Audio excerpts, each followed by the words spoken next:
আজকে তুমি আনন্দ ফুর্তি করছো, আজকে তুমি ভোগ বিলাসিতায় মত্ত হয়ে আছো। আগামীকাল হয়তো তুমি কবরের অধিবাসী হয়ে যাবে, আগামীকাল হয়তো তুমি মৃত্যুবরণ করবে।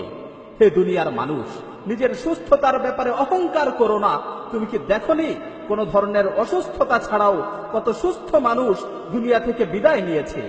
হে দুনিয়ার মোহে আচ্ছন্ন ব্যক্তি, আল্লাহর কসম করে বলছি, তুমি কবরে একাকী থাকবে, তোমাকে মাটি চাপা দিয়ে আসা হবে, তোমার এই সুঠাম দেহে কীট পতঙ্গ বাসা বাঁধবে।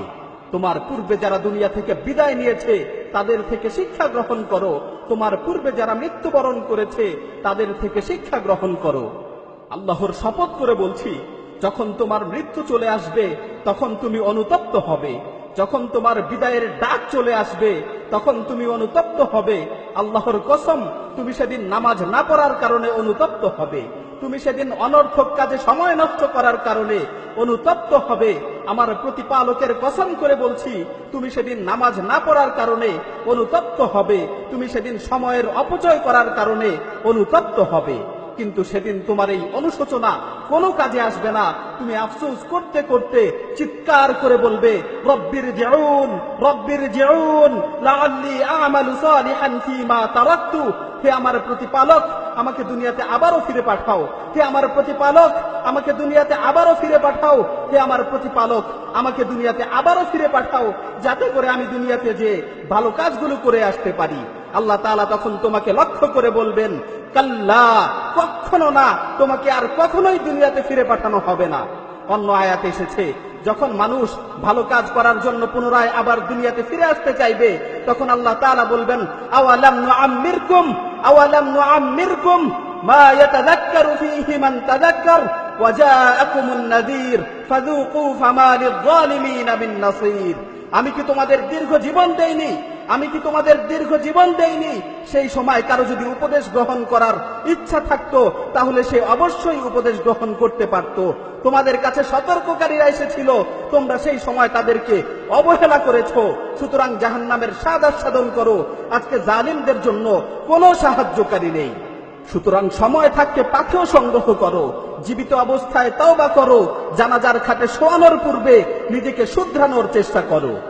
যদি পাথেয় সংগ্রহ না করেই তুমি আখিরাতের সফর শুরু করো তাহলে তুমি অনুতপ্ত হবে।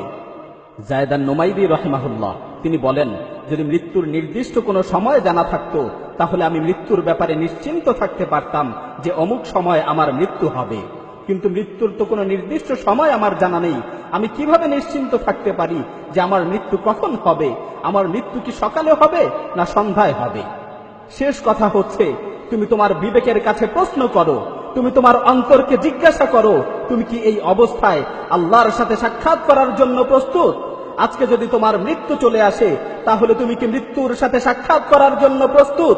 হে মৃত্যু সম্পর্কে উদাসীন ব্যক্তি, আগামীকাল তোমার মৃত্যুর ডাক চলে আসতে পারে। সুতরাং মৃত্যুর ব্যাপারে তোমার কি প্রস্তুতি রয়েছে? হে অনর্থক কাজে সময় নষ্টকারী, তুমি কখন জীবনের মূল্য বুঝবে? হ্যাঁ, তখনই তুমি জীবনের মূল্য বুঝবে যখন তোমার মৃত্যু চলে আসবে। হে দুনিয়ার মানুষ, আল্লাহকে ভয় করো। হে দুনিয়ার মানুষ, আল্লাহকে ভয় করো। যারা দুনিয়া ছেড়ে চলে গেছে তাদের থেকে শিক্ষা নাও। পরিশেষে আল্লাহ সুবহানাহু ওয়া তাআলার কাছে ফরিয়াদ করছি, হে আল্লাহ, আমাদেরকে আপনার দ্বীনের উপর চলার তৌফিক দান করুন, আমাদের মৃত্যুকে সহজ করুন, অন্ধকার কবরের ভয়াবহতা থেকে আমাদেরকে রক্ষা করুন, কিয়ামতের কঠিন মুহূর্তে আমাদের হিসাব নিকাশকে সহজ করুন।